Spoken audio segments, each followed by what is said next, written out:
Sanctify them by the truth. Your word is truth. As you sent me into the world, I also have sent them into the world.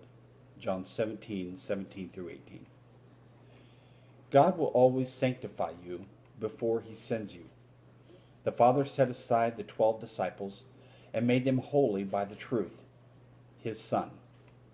As they related to Jesus, the truth, the disciples were refined by that truth and were prepared to be sent out to preach the gospel. Jesus challenged their ambitions, chastised their lack of faith, refuted Satan's influence, and denounced their pride. When Jesus had finished preparing them, the disciples were sent out in such power that their world was never the same again.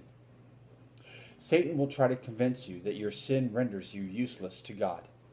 That is a lie from the author and father of lies. As soon as you sin, the deceiver will whisper, "You failure.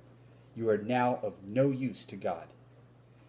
This can bring a deep sense of defeat and hopelessness to a Christian. Yet there is no freedom that compares to a soul set free by God's grace.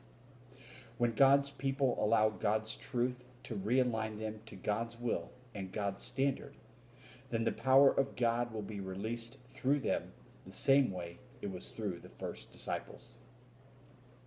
The truth will set you free. The truth is, if we confess our sins, he is faithful and righteous to forgive us our sins and to cleanse us from all unrighteousness. 1 John 1:9. And we are restored to usefulness to God.